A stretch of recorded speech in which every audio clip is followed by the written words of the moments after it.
Bapak, ketika kami merenungkan firman Tuhan dalam bulan misi ini, tampaknya akan sangat mustahil ketika kami memikirkan misi tanpa hatinya Tuhan. Dan tampaknya juga akan sangat mustahil bagi kami mengerjakan misi Tuhan jika kami sendiri tidak punya matanya Tuhan. Ya Tuhan, kami sadar kami sungguh butuh belas kasihan seperti yang Engkau tunjukkan di dalam Kristus, memiliki belas kasihan ketika melihat orang banyak itu. Ya Tuhan, ketika kami malam ini ingin mendengarkan firman Tuhan, biarlah Engkau sendiri yang buka hati kami, dan juga biarlah Engkau sendiri yang beserta dengan hamba-Mu yang terbatas. Biarlah ucapan mulut hamba-Mu ini dan renungan hati setiap dari kami berkenan di hadirat-Mu ya Tuhan. Hanya dalam nama Tuhan Yesus Kristus kami berdoa dan mengucap syukur. Amin. Selamat malam Bapak Ibu Saudara sekalian. Sebelumnya saya mengucapkan terima kasih kepada Muse, Daniel Fu, dan juga rekan-rekan hamba Tuhan dan majelis. Kami mewakili OMF sangat bersyukur buat kesempatannya bisa men-sharingkan firman Tuhan dan juga men-sharingkan pelayanan yang secara khusus saya kerjakan bersama dengan istri selama di Jepang. Saya rindu untuk memberikan perkenalan singkat tentang saya. Perkenalkan, saya Nathan, dan saya juga minta maaf hari ini istri saya tidak bisa hadir karena ada pelayanan.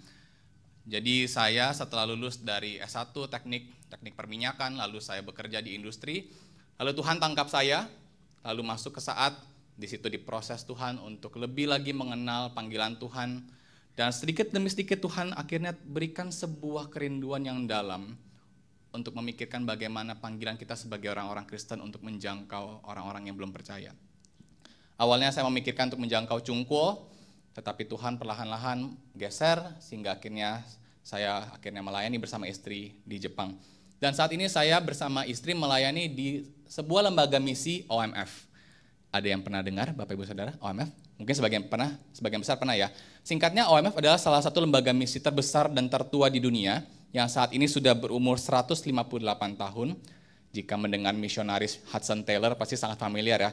Dia adalah pendiri dari lembaga ini yang awalnya fokus kepada Cungkuo, tetapi karena satu dan lain hal, ada politik, komunis, dan lain sebagainya, akhirnya OMF mengembangkan pelayanannya masuk ke Asia Timur dan juga Asia Tenggara.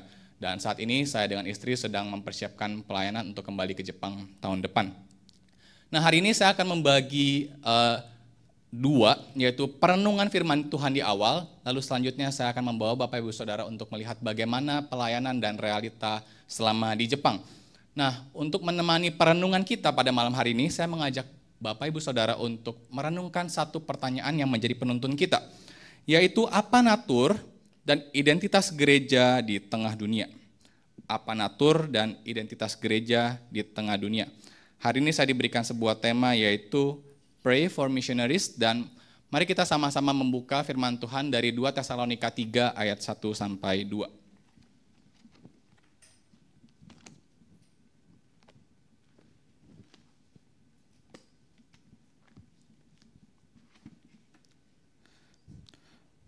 Saya juga sudah bantu untuk tuliskan di depan, tapi jika Bapak Ibu Saudara tetap memilih membaca dari dari Alkitab ataupun dari HP Saudara, ya dipersilakan. Saya akan membacakannya. 2 Tesalonika 3 ayat 1 sampai 2. Selanjutnya, saudara-saudara, berdoalah untuk kami supaya firman Tuhan beroleh kemajuan dan dimuliakan sama seperti yang telah terjadi di antara kamu. Dan supaya kami terlepas dari para pengacau dan orang-orang jahat, sebab bukan semua orang beroleh iman. Nah, ini adalah terjemahan dari TB, dan saya rindu untuk kita melihat terjemahan dari Alkitab sehari-hari, di mana dia mengatakan, akhirnya saudara-saudara berdoalah untuk kami. Berdoalah supaya berita dari Tuhan dapat terus tersebar dengan cepat dan dapat diterima dengan baik, sama seperti yang sudah terjadi padamu dahulu. Berdoalah juga supaya Allah menyelamatkan kami dari orang-orang yang bejat dan jahat, sebab tidak semua orang percaya akan berita dari Tuhan itu. Sedemikian jauh pembacaan firman Tuhan. Nah, ketika kita baca dua ayat ini, sebenarnya kita berbicara tentang satu tema, yaitu satu kerinduan, yaitu tentang Paulus yang meminta prayer request, yaitu minta dukungan doa dari orang-orang yang di Tesalonika. Nah, sebenarnya ketika berbicara tentang Paulus yang meminta doa, ini bukanlah sebuah hal yang baru, karena ketika Bapak Ibu Saudara membaca dari kitab-kitab Paulus, ada berkali-kali Paulus mengatakan, doakanlah kami, doakanlah pelayanan kami. Dan ketika kita melihat ada pola yang berulang-ulang, sebenarnya apa sih yang menjadi alasan dari Paulus minta untuk didoakan? Sebenarnya ada dua, dan saya ajak Bapak Ibu Saudara melihat yang pertama. Yang pertama adalah supaya ia dijauhkan dari yang jahat. Tadi kita baca di ayat yang kedua, ada banyak orang yang ketika mendengarkan firman tidak semua orang itu percaya. Dan dalam konteks Tesalonika, ada banyak orang yang berusaha untuk mengacau dengan menyatakan bahwa Yesus akan segera datang sehingga orang-orang Tesalonika ketakutan. Dan juga dalam konteks Tesalonika ada banyak penindasan sehingga orang-orang Kristen pada masa itu merasa tertekan oleh tetangganya, temannya yang ada di sekitar mereka. Jadi ketika Paulus mengatakan jauhkanlah dari yang jahat, sebenarnya Paulus mengatakan bahwa ketika misionaris ataupun dia sendiri datang ke sebuah tempat, tidak terhindarkan ada banyak sekali tantangan, hambatan yang ada di dalam ladang misi. Dan itu juga terjadi dalam konteks kita misalkan melayani dalam lembaga misi OMF. Ada banyak tempat-tempat yang sangat sulit sehingga para misionaris pun mengalami banyak tekanan, mengalami banyak baik tekanan fisik maupun emosional, itu pun juga dialami bahkan sampai sekarang. Dan salah satu yang terbesar memang adalah, kalau dalam konteks pelayanan-pelayanan sangat secure, ada tantangan dan hambatan dari berbagai golongan-golongan yang mungkin berbeda pandangan dengan kami. Tapi dalam konteks Jepang misalnya, sebenarnya tidak ada banyak tekanan yang sedemikian rupa. Tetapi ketika kita melihat frasa untuk mendoakan dijauhkan dari yang jahat, sebenarnya seperti menggaungkan apa yang Paulus katakan di dalam Efesus, bahwa ketika kita datang ke suatu tempat, sebenarnya sesuatu yang terjadi di dunia ini, ada sesuatu yang mengontrol di baliknya. Dan Paulus mengatakan ada sebuah kuasa, kerajaan, penguasa di langit, yang berusaha mungkin mengganggu pekerjaan Tuhan di tengah-tengah dunia. Dan bagi para misionaris, ketika saya bertanya, selama saya melayani di Jepang, kira-kira apa sih yang menjadi salah satu tantangan bagi para misionaris menghadapi konteks mereka? Dalam konteks mereka adalah pertentangannya bukan sekedar hanya dengan orang-orang yang di luar, tetapi salah satu yang terutama adalah pertentangan dalam tubuh orang-orang Kristen tersendiri. Misionaris dengan misionaris saling berbeda pendapat, mereka yang dari Western dan Asian berbeda pendapat, mereka berbeda pendapat mungkin hal yang wajar, tetapi perbedaan pendapat itulah yang akhirnya membuat keretakan dan akhirnya pekerjaan Tuhan pun sulit untuk berkembang. Sehingga permintaan doa, jauhkanlah dari yang jahat, mungkin tidak hanya sekedar penderitaan secara fisik, tetapi lebih jauh dari itu, kita sadar bahwa dalam pemberitaan Injil ada banyak aspek yang ketika kita tidak sadar ada spiritual warfare yang terjadi dalam pelayanan pengabaran Injil. Yang kedua, apa sih sebenarnya doa yang diharapkan dari Paulus? Yaitu Injil dapat tersebar dengan cepat. Nah, pola ini juga sama ketika Bapak Ibu Saudara mungkin baca, ada satu pola yang mirip ketika di Kolose Paulus mengatakan, berdoalah juga untuk kami, supaya Allah membuka pintu untuk pemberitaan kami, sehingga kami dapat berbicara tentang rahasia Kristus yang karenanya aku dipenjarakan. Tadi seperti yang saya sudah katakan, sepertinya Paulus pun mengalami suatu hambatan, sehingga Paulus mengatakan, tolong doakan pada kami, supaya Allah membukakan pintu. Dalam suatu konteks pemberitaan Injil, ada tantangan sehingga mungkin Paulus pun juga berharap butuh spiritual support, butuh doa dari orang-orang yang dalam konteks ini adalah Tesalonika ataupun Kolose, supaya dalam perjalanan dia, dalam pemberitaan dia akan firman, dia bisa terus memberitakan tentang Injil sehingga Injil dapat tersebar dengan cepat. Sebenarnya kita harus tahu bahwa Paulus punya satu cita-cita, dan seharusnya itu juga menjadi cita-cita kita semua. Yaitu Paulus mengatakan di dalam Roma 15, saya pakai terjemahan yang lain, BIMK, dia mengatakan bahwa cita-cita saya ialah memberitakan kabar baik dari Allah di tempat-tempat di mana orang belum mendengar tentang Kristus. Sebab saya tidak mau membangun pekerjaan pada fondasi yang diletakkan pada oleh orang lain. Jadi ketika Paulus hadir di sebuah kota, dan dia minta orang-orang Kristen mendoakan dia punya satu kerinduan yang besar, bahwa Injil akan sampai ke ujung bumi, Dan dia punya kegelisahan itu untuk terus datang ke tempat-tempat di mana tidak ada fondasi tentang Kristus. Dan dia sadar dia tidak bisa mengerjakan seorang diri, oleh karena itu dia butuh dukungan, spiritual support, doa dari orang-orang yang ada di gereja lokal mereka. Nah, Bapak Ibu Saudara, ketika kita berbicara tentang berdoa, pray for missionaries, saya takut dan saya pikir jangan sampai kita berpikir, oh, misionaris yang bermisi, kita yang berdoa.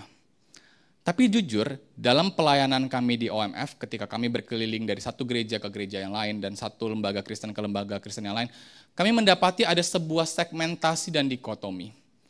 Yaitu segmentasi bahwa gereja hanya mengerjakan ini, pastoral dan pemuritan, sedangkan misi mengerjakan reaching out dan pengabaran Injil. Jadi ketika saya punya beban di gereja, maka saya tidak mengerjakan misi.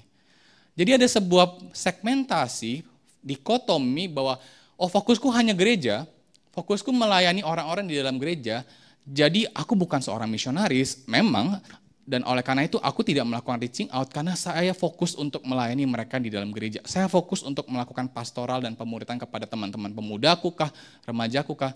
Jadi misi adalah tugas mereka yang terbeban. Dan segmentasi ini terus-menerus kami temukan ketika kami berkeliling dari satu gereja, dari satu lembaga Kristen. Memang tidak semua, tapi fenomena-fenomena ini pun muncul dalam konteks pelayanan Kristen. Dan ketika kita berbicara tentang misi, kita tidak bisa terhindar bahwa misi pasti menjangkau church people. Ketika kita memuridkan, program, dan lain sebagainya, kita rindu orang-orang Kristen terus bertumbuh di dalamnya. Karena kita sadar mereka yang datang ke gereja perlu ditumbuhkan secara spiritual. Oleh karena itu misi juga mencangkup bagaimana kasih Allah mentransformasi orang-orang yang sudah mengenal Kristus. Mereka yang sudah mengenal terang. Mereka yang di dalam gereja. Misi terus dikerjakan kepada mereka yang di dalam gereja. Tetapi juga kita melihat ada pergerakan misi yang kedua. Yaitu kita menjangkau unchurched people. Yaitu mereka-mereka yang sudah Kristen tetapi tidak ke gereja. Dan kita lihat banyak sekali pergerakan bahwa kita rindu untuk menjangkau mereka karena mungkin mereka terhilang, mereka orang Kristen tapi tidak ke gereja lagi, ataupun dalam konteks yang lebih besar, kita rindu untuk menjangkau kantong-kantong Kristen yang sedikit demi sedikit mulai menurun kekristenannya. Dan ini juga adalah misi. Kita terus memikirkan bagaimana orang yang sudah mengenal Kristus, sudah mengenal terang, terus ditumbuhkan secara spiritualitasnya dan semakin serupa dengan Kristus. Tapi pada malam hari ini saya juga mengajak Bapak Ibu Saudara juga melihat satu bagian yang saya rasa penting dan juga menjadi penekanan dari Paulus, yaitu bagaimana kita menjangkau ujung bumi, yaitu unreached people. Mereka yang sama sekali tidak pernah mendengar tentang Kristus, yang sama sekali tidak pernah bertemu dengan orang Kristen, dan disitulah tugas dari misi. Oleh karena itu misi mencakup tiga-tiganya, dan bagaimana kita juga melihat misi ini secara holistik. Beberapa pemikir Kristen mengatakan dengan secara gamblang, misalnya Chris Wright, salah satu pemikir Perjanjian Lama, dia mengatakan bahwa misi tidak ada untuk gereja, tapi gereja ada untuk misi, yaitu gereja ada untuk misinya Allah. Lalu John Stott, salah satu pemikir Injili yang sejaman dengan Billy Graham, dia mengatakan bahwa penginjilan dunia membutuhkan seluruh gereja untuk membawa seluruh Injil ke seluruh dunia, dan dia mengatakan bahwa gereja itu berada pada pusat tujuan kosmik Allah, yaitu tujuan gereja adalah menyebarkan kabar baik. Jadi tujuan dari gereja adalah menyebarkan kabar baik. Dan yang terakhir, salah satu pemikir reform Swiss yang bernama Emil Brunner, dia mengatakan, dan saya sangat menyukai kata-kata ini, gereja ada karena misi, seperti api ada karena pembakaran, maka jika tidak ada misi, maka tidak ada gereja. Dan jika tidak ada keduanya, maka tidak ada iman. Jadi ketika kita melihat bahwa sebenarnya keberadaan kita sebagai gereja terikat erat dengan misi. Jadi ketika kita berkata dan dalam topik ini berdoa bagi para misionaris, sebenarnya kita tidak sedang mengatakan bahwa mereka yang bermisi dan saya di gereja, tapi ketika kita melihat para pemikir dan juga di dalam Alkitab sendiri, kita sebenarnya sama-sama sedang mengerjakan misi. Oleh karena itu salah seorang pemikir juga mengatakan bahwa di dalam berdoa kepada misionaris, kita sebenarnya sedang berpartisipasi menyebarkan Injil. Converts, orang-orang yang percaya dalam konteks Tesalonika, mereka berpartisipasi di dalam menyebarkan Injil. Mereka mungkin tidak bisa menyebarkan Injil karena keterbatasan mereka. Karena mereka dianiaya oleh orang-orang di sekitar mereka. Jadi mereka sadar bahwa Injil harus sampai ke ujung bumi dan Paulus terpanggil untuk itu. Dia rindu memberikan partisipasi dirinya dalam bentuk partisipasi spiritual berupa doa untuk mendukung penyebaran kabar baik itu. Dan inilah yang kita sama-sama rindu untuk pikirkan. Mungkin selama saya kecil, saya mendengarkan kisah tentang Paulus, saya selalu punya perspektif bahwa Paulus itu sebenarnya superhero. Dia bisa kemana-mana, dia church planting, dia ke Roma, ke Korintus, ke Tesalonika. Dan saya berpikir, wow, hebat sekali ya Paulus mengerjakan begitu banyak hal, dan apakah dia luar biasa?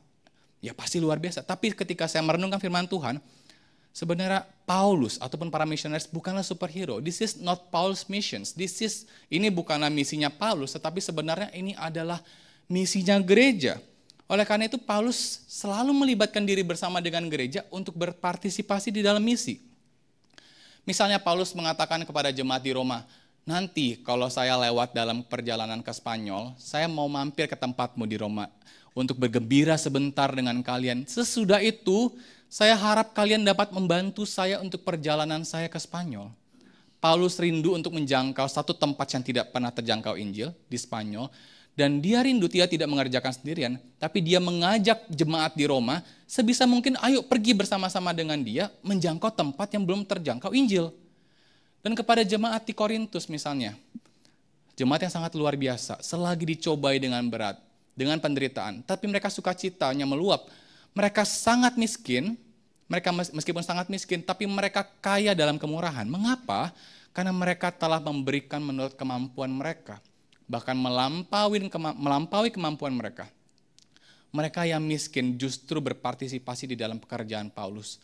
Paulus tidak seorang diri, tapi ada orang-orang yang justru orang-orang miskin yang mendukung pelayanannya.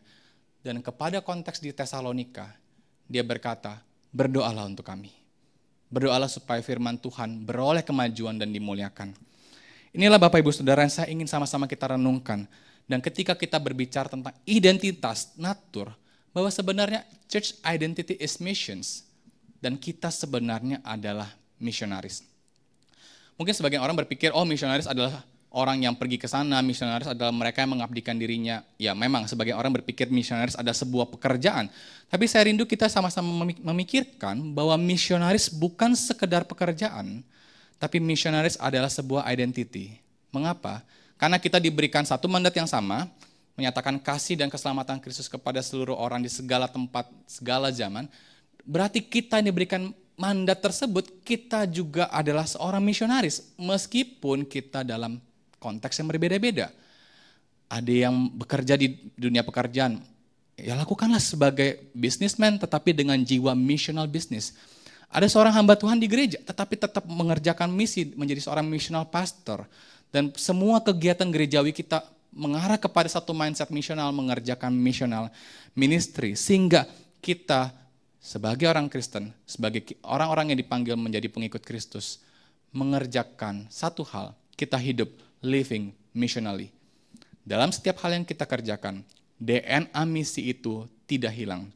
Salah satu dosen saya di saat Pak Ferry Mamahit mengatakan, DNA orang Kristen adalah misi. Kita sadar DNA adalah satu hal yang menyusun tubuh kita. Ketika itu hilang, maka kita perlu bertanya, identitas kita apa? Dan identitas kita sebagai orang Kristen adalah misi.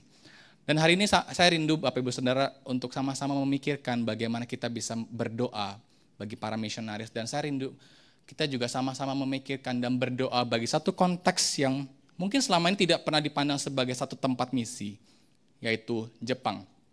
Nah di bagian ini saya rindu untuk men-sharingkan bagaimana saya dan istri melayani di Jepang, tantangan-tantangan yang kami hadapi, dan saya rindu Bapak Ibu Saudara juga melihat apa yang sebenarnya terjadi.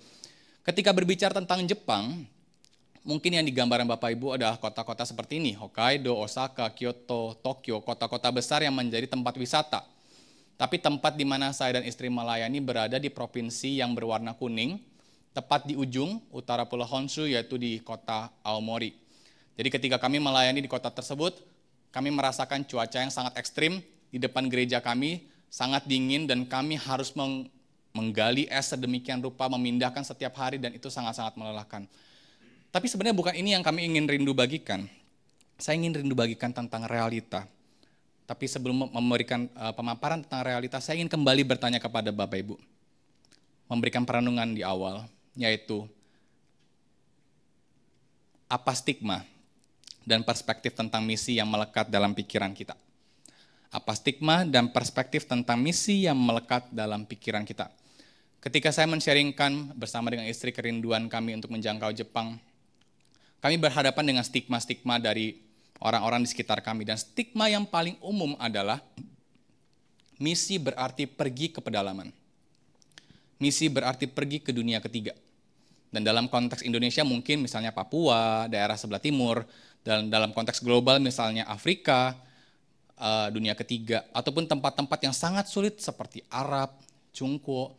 Dan ini adalah suatu pemahaman umum yang diadopsi oleh hampir sebagian besar orang Kristen. Dan waktu itu saya dan istri tergabung dalam sebuah persekutuan orang-orang yang rindu menjangkau Jepang. Ternyata stigma ini tidak hanya diadopsi orang-orang Kristen di Indonesia, tetapi negara yang lebih maju seperti UK, US, Aussie, mereka pun ketika menyatakan rindu menjangkau Jepang, orang-orang di sekitar mereka mengatakan, ngapain ke Jepang? Jepang kan negara maju, bukan ladang misi. Kamu ngapain ke situ? Jadi kita perlu menyadari ada stigma yang sangat melekat. Dan kita sadar bahwa pekerja-pekerja misi zaman dahulu berabad-abad yang lalu memang datang ke tempat-tempat pedalaman. Tetapi pertanyaannya adalah bagaimana jika ada sebuah tempat yang di luar dari asumsi kita, yang ternyata adalah suku bangsa kedua terbesar yang belum terjangkau dengan kekristenan yang kurang dari 1%.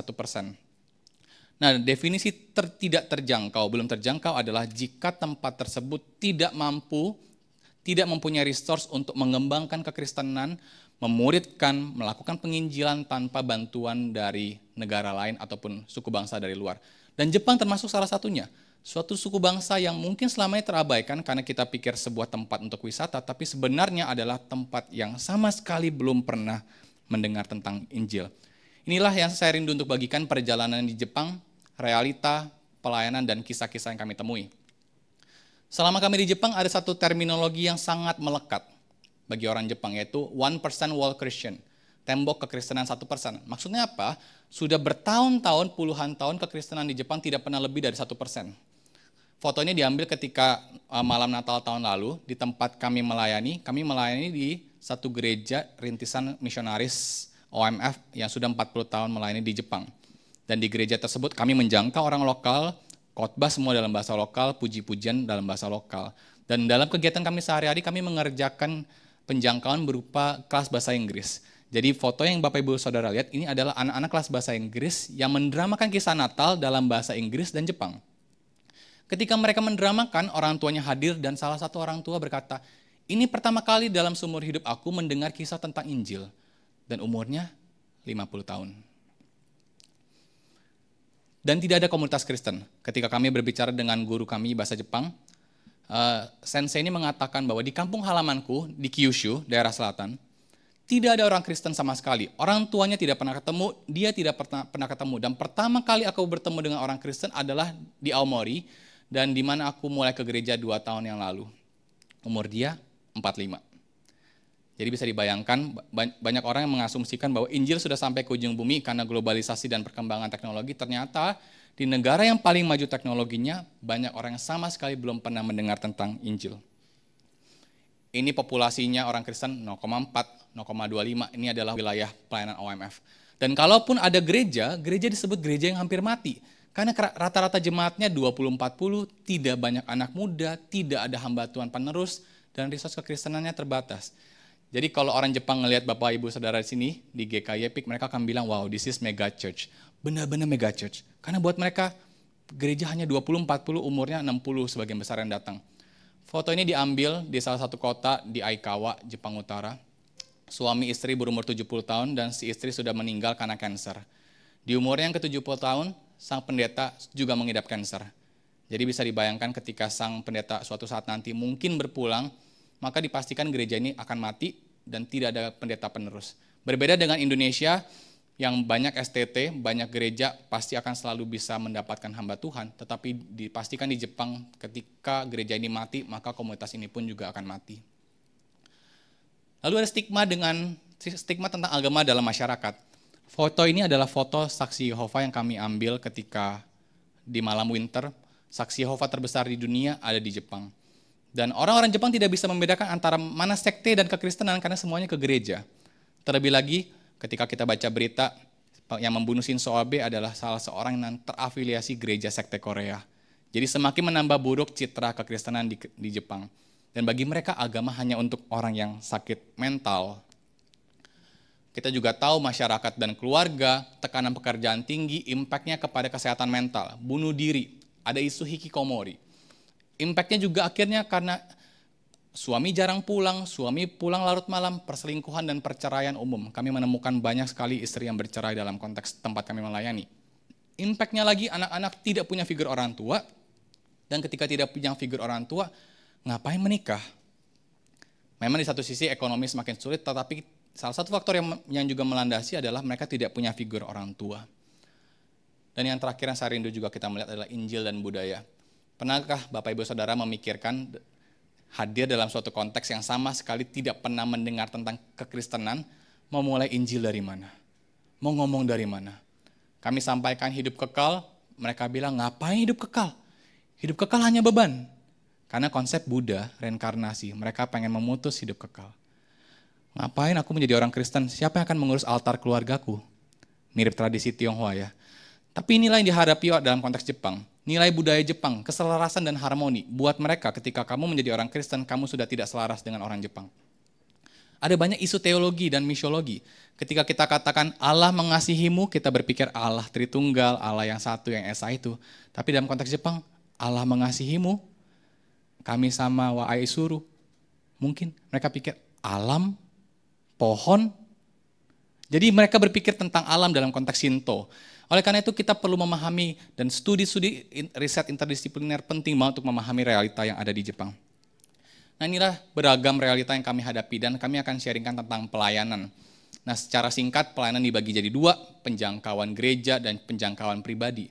Yang kami kerjakan, masak, cooking class, masak martabak, masak sate, boro-boro masak di Indonesia. Selalu beli di luar. Tapi dalam konteks Jepang, hal yang paling sederhana menjadi satu tempat untuk penjangkauan. Kenapa? Karena orang Jepang sangat suka klub, dan kami merindukan gereja kami menjadi community center.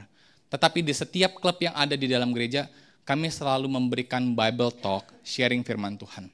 Apalagi, kelas ukulele, di foto kiri adalah ibu-ibu yang belajar ukulele, lalu tampil di malam Natal. Malam budaya, yang di tengah, karena semua pekerja kami adalah misionaris mancanegara. Dan di sebelah kanan adalah anak-anak bahasa Inggris yang mendramakan kisah Natal.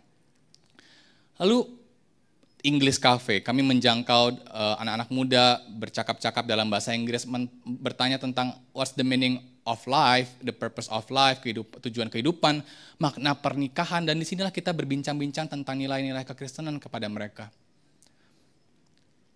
Karena istri saya sangat suka menari, dia mencari guru tradisional, dan di malam terakhir sebelum kami meninggalkan kota kami mengajak sang guru untuk makan malam. Lalu ketika dia hadir ke gereja kami, dia melihat banyak sekali lukisan-lukisan anak-anak sekolah minggu dan dia mengatakan, wow, saya rindu untuk ngajak cucu saya hadir ke gereja ini juga.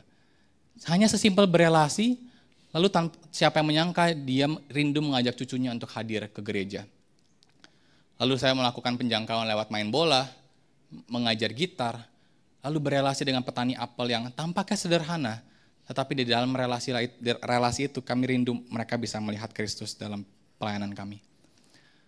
Ada dua kisah yang saya rindu bagikan. Kisah yang pertama, ketika saya berbincang-bincang dengan salah seorang guru bahasa Jepang kami. Dia sudah 10 tahun dimuridkan oleh sang misionaris, tapi sulit sekali untuk masuk dan mengakui bahwa dia mau menerima Kristus. Jadi satu momen saya bertanya kepada sang sensei kenapa kok tidak mau menjadi seorang Kristen?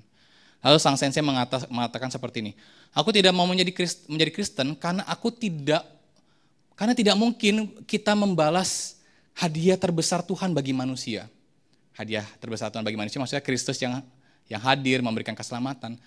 Dan bagaimana mungkin aku membalas kebaikan Tuhan itu dibandingkan membalas, mending saya tolak sama Tuhan-Tuhannya. Wow, dia ngomong kayak gitu. Dan saya bilang, sensei, kami dari orang-orang Indonesia dan tradisi Tionghoa, Tuhan kasih berkat, kita minta lagi Tuhan. Tapi dia mengatakan, Honto, beneran? Mengapa? Karena mereka punya sebuah konsep, ketika saya datang ke satu kota, mereka akan kasih oleh-oleh, dan orang yang diberikan oleh-oleh kasih balik. Tapi impact-nya juga adalah ketika salah seorang mungkin mengalami kecelakaan, saya enggan menolong, karena jangan sampai saya tolong dan dia hutang budi untuk nolong saya lagi. Nah, ketika hutang budinya kepada Tuhan, gimana saya bayarnya? Dibanding saya bayar, mending saya tidak terima sama Tuhan-Tuhannya. Jadi outcome-nya mungkin tidak menerima Tuhannya, tapi bukankah satu langkah lebih dekat kepada anugerah, di mana dia melihat diri dia tidak layak menerima pemberian terbesar bagi Tuhan? Ini salah satu kisah yang kami temukan. Dan kisah yang terakhir yang saya rindu saya bagikan adalah gereja kecil dengan hati yang besar buat misi Tuhan. Gereja ini hanya 40 orang, hampir sebagian besar ibu-ibu, dan ketika kami datang ke gereja ini, sang pendeta memberikan visi misi gerejanya. Dia ngomong seperti ini, visi gerejanya adalah menjadi murid Kristus dan memuridkan murid-murid baru. Dan dalam konteks Jepang berarti sama sekali orang yang belum pernah ketemu tentang Kristen, belum pernah ketemu tentang Kristus, dan itu dijadikan murid. Dan salah satu visi yang kedua adalah mendirikan gereja rumah di tempat yang sama sekali tidak ada gereja. Dan dia bawa semua jemaatnya untuk melihat, ini daerah-daerah yang belum ada gereja. Kita sudah bergereja yang warnanya biru, kota kita sudah penuh dengan gereja, lalu kita jangkau ke tempat yang sama sekali nggak ada gereja. Ini di hari sebelum Paskah, dan kami terlibat untuk bagi flyer bersama dengan sang jemaat. Setelah Paskah, sang pendeta mengatakan 16 orang akhirnya datang ke gereja untuk pertama kalinya. Saya rindu inilah yang sama-sama kita pikirkan. Tetapi dengan realita ini, saya mengajak kita berefleksi, bagaimana dengan kita? Saya tidak ingin cepat-cepat bahwa oke, semua dari kita rindu menjangkau Jepang, semua dari kita harus pergi ke Jepang, ya bukan itu poinnya. Tapi yang saya rindu sama-sama kita pikirkan adalah, apakah kita punya hati yang sama, memikirkan mereka yang belum terjangkau. Masih banyak di sekitar kita, unreached people, banyak di sekitar kita, tempat pekerjaan kita. Dan ketika kita merenungkan satu topik, pray for missionaries, saya rindu kita sama-sama memikirkan satu refleksi. Apakah jangan-jangan kita adalah jawaban doa dari doa-doa yang kita naikkan selama ini? Kita berdoa, Tuhan tolong berikan para pekerja di ladang, Tuhan tolong kirimkan para misionaris buat di ladang itu. Tuhan, kami rindu misionaris semakin banyak di ladang itu. Kita berdoa buat para misionaris, tapi pertanyaannya, apakah jangan-jangan kita sendirilah orang yang dipanggil untuk itu? Dan mari kita sama-sama renungkan bagaimana lewat doa kita bisa berpartisipasi di dalam misinya Tuhan. Saya rindu menutup dengan sedikit memberikan satu hal tentang lembaga kami. Jika Bapak Ibu Saudara rindu untuk berbagian, mencicipi pelayanan misi, mulai dari 2 minggu sampai 1 tahun, OMF menyediakan satu program yang dinamakan Serve Asia. Itulah program yang kami ikuti. Dan yang kami kerjakan sangat sehari-hari dan mungkin yang Bapak Ibu Saudara lakukan, menjadi petugas medis, agriculture, cafe ministry, olahraga, ekologi, dan lain sebagainya. Jadi jika Bapak Ibu Saudara rindu untuk ngobrol-ngobrol dan juga ngobrol lebih lanjut tentang pelayanan di OMF, Bapak Ibu Saudara bisa ngobrol-ngobrol dengan saya dan juga ada rekan saya Reno di belakang. Kita sangat rindu menyediakan waktu untuk Bapak Ibu Saudara. Sedemikianlah perenungan pada malam hari ini dan saya rindu kita sama-sama memikirkan dari mana dan bagaimana kita bisa berbagian dalam misi Allah di tengah-tengah dunia ini. Mari kita sama-sama berdoa. Bapak, ketika kami mendoakan untuk para misionaris, kami sadar bahwa misionaris bukan superhero yang sadar bahwa tidak mungkin mereka mengerjakan sendirian. Kami rindu berbagian untuk mendukung para misionaris. Kami rindu mendoakan mereka karena mereka akan selalu menghadapi spiritual encounter, tantangan, hambatan di ladang misi. Kami rindu berbagian bermisi karena kami sebenarnya juga adalah para misionaris yang mungkin dalam konteks pekerjaan kami, dalam studi kami, dan dalam berbagai macam panggilan yang Tuhan berikan. Tapi di saat yang bersamaan kami juga rindu mendoakan. Jika kami berdoa bagi para misionaris, apakah mungkin jangan-jangan kami sebenarnya adalah orang-orang yang dinantikan itu? Kami rindu berdoa bagi kami sendiri. Kami berdoa buat diri kami, biarlah kami juga melihat dan memiliki belas kasihan seperti Tuhan, yang rindu melihat dan menjangkau tempat-tempat yang belum pernah mendengar tentang Injil. Ya Tuhan, berikanlah kegelisahan dalam hati kami untuk menjangkau mereka yang belum pernah mendengar tentang Tuhan, yang belum pernah melihat terang, supaya mereka pun juga bisa dipersatukan di dalam Kristus. Inilah seru dan doa kami. Hanya dalam nama Tuhan Yesus kami berdoa. Amin.